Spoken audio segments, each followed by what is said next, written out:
ચાલો આજે આપણે મેજિક પ્લસ જે એક પ્લાન્ટ ગ્રોથ બૂસ્ટર છે એના પર એક નજર નાખીએ.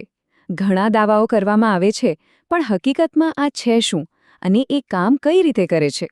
બધી જ માહિતી આપણે સીધી એના લેબલ પરથી જ મેળવીશું, એટલે કોઈ ગૂંચવણ નહીં. તો આ રહી એ પ્રોડક્ટ. જુઓ, અહીં આપણે કોઈ અટકળો નથી કરવાના કે કોઈ અફવા પર વાત નથી કરવાના. આપણી બધી જ માહિતીનો સોર્સ આ બોટલ પોતે જ છે. તો સૌથી પહેલો સવાલ, આની અંદર છે શું? તો સૌથી મોટો સવાલ એ જ છે નહીં કે આની શક્તિનું રાઝ શું છે? એવું તો શું છે આ બોટલની અંદર જે પાકનો ગ્રોથ વધારવામાં મદદ કરે છે? અને જવાબ આપણી સામે જ છે. જુઓ, આ 4 મુખ્ય વસ્તુઓનું મિશ્રણ છે. સૌથી વધારે તો છે સીવીડ એક્સ્ટ્રેક્ટ, પૂરા 14%. આ છે ને દરિયાઈ શેવાળનો અર્ક છે, જેને છોડ માટે એકદમ સુપરફૂડ કહી શકાય. પછી આવે છે 12% હ્યુમિક એસિડ, જે જમીનને સુધારવાનું કામ કરે છે.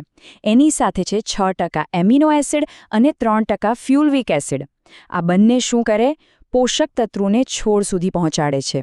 તો આ ચારેય મળીને એકદમ જોરદાર કોમ્બિનેશન બને છે. તો સવાલ એ છે કે આ બધાનું મેઇન કામ શું છે? એકદમ સિમ્પલ ભાષામાં કહીએ તો સંતુલિત વિકાસ, એટલે કે બેલેન્સ્ડ ગ્રોથ. મતલબ કે છોડને જે પણ જોઈએ, જે પણ પોષણ જોઈએ, એ બધું જ બરાબર માત્રામાં મળે, કશું વધારે પણ નહીં અને કશું ઓછું પણ નહીં. એકદમ પરફેક્ટ બેલેન્સ. ઓકે, તો આમાં શું છે એ તો ખબર પડી ગઈ, પણ આ બધી વસ્તુઓ જમીનમાં જઈને એવું તે શું જાદુ કરે છે કે છોડનો વિકાસ થવા માંડે? એની પાછળનું સાયન્સ શું છે? ચાલો હવે એ સમજીએ. હવે આ સમજવા જેવું છે. જુઓ, કોઈ પણ છોડને મોટા થવા માટે 3 મુખ્ય તત્વો જોઈએ: નાઇટ્રોજન, ફોસ્ફરસ અને પોટેશિયમ, એટલે કે N, P અને K. હવે આ પ્રોડક્ટ શું કરે છે? એ સીધા આ તત્વો નથી આપતું, પણ જમીનમાં જે NPK પડ્યા છે ને, એને છોડ સહેલાઈથી લઈ શકે એવું વાતાવરણ બનાવે છે. જાણે કે છોડ માટે કોઈ થાળીમાં ભોજન પીરસી રહ્યો હોય. એટલે છોડને ખોરાક લેવામાં મહેનત ઓછી પડે અને પરિણામે શું થાય? વિકાસ જોરદાર થાય અને ઉપજ પણ વધે. અને આ બધાનું ફાઇનલ રિઝલ્ટ શું? લેબલ પર એકદમ ચોખ્ખું લખેલું છે કે તે છોડની સૌંદર્યલક્ષી વૃદ્ધિને ઉત્તેજિત કરે છે અને વધુ સારી ઉપજ પૂરી પાડે છે. આ વાક્યમાં 2 કામની વાતો છે. પહેલી, સૌંદર્યલક્ષી વૃદ્ધિ, એટલે કે છોડનો દેખાવ સુધરે, એકદમ હર્યો-ભર્યો અને તંદુરસ્ત લાગે. અને બીજું, વધુ સારી ઉપજ, જે તો દરેક ખેડૂતનું મુખ્ય લક્ષ્ય હોય છે. તો દેખાવ પણ સારો અને ઉત્પાદન પણ વધારે. સારું, તો ઘણી બધી થિયરીની વાતો થઈ ગઈ. હવે જરા પ્રેક્ટિકલ વાત પર આવીએ, કારણ કે આ બધી માહિતીનો ફાયદો તો ત્યારે જ થાય જ્યારે એને વાપરવાની સાચી રીત ખબર હોય. તો સવાલ એ છે કે આને ખેતરમાં વાપરવું કઈ રીતે? લેબલ પર છે ને 2 અલગ-અલગ રીત આપેલી છે. પહેલી રીત છે સ્પ્રે કરવાની, જેને ફોલિયર એપ્લિકેશન પણ કહેવાય. એમાં શું કરવાનું? 15 લીટર પાણીમાં 50 મિલી આ દવાનું મિશ્રણ બનાવીને સીધું પાંદડા પર છાંટવાનું. આનાથી છોડને તરત જ એનર્જી મળે. અને બીજી રીત છે ડ્રેન્ચિંગ, એટલે કે સીધું જમીનમાં આપવાની.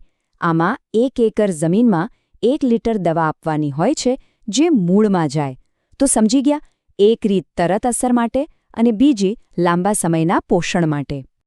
ઓકે, તો આપણે શું છે એ જોયું, કેવી રીતે કામ કરે છે એ સમજ્યા અને એને વાપરવું કઈ રીતે એ પણ જાણી લીધું. પણ સૌથી ઇમ્પોર્ટન્ટ સવાલ, આ કયા પાક માટે વાપરી શકાય? શું આ કોઈ ચોક્કસ પાક માટે જ બનેલું છે? અને એનો જવાબ તો ખરેખર જોરદાર છે. જરા આ લિસ્ટ પર નજર તો કરો. મરચાં, ટામેટાં જેવા શાકભાજી, તો બીજી બાજુ કેળા, પપૈયા, તરબૂચ જેવા ફળો પણ છે. એટલું જ નહીં, શેરડી અને કપાસ જેવા કેશ ક્રોપ્સ પર પણ ચાલે. અને છેલ્લે તો જુઓ શું લખ્યું છે: તમામ ફૂલ અને ફળ પાકો. મતલબ કે લગભગ બધું જ આવી ગયું. આના પરથી ખબર પડે કે આ એક મલ્ટીપર્પઝ પ્રોડક્ટ છે.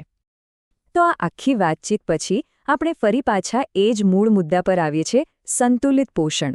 આ આખા પ્રોડક્ટનો આધારસ્તંભ જ આ એક શબ્દ છે. તો અંતે એક સવાલ મનમાં જરૂર આવે કે શું સારી ઉપજ મેળવવાનો આખો ખેલ પાકને યોગ્ય સમયે, યોગ્ય અને સંતુલિત પોષણ આપવા પર જ ટકેલો છે? આના પર વિચારવા જેવું તો છે જ.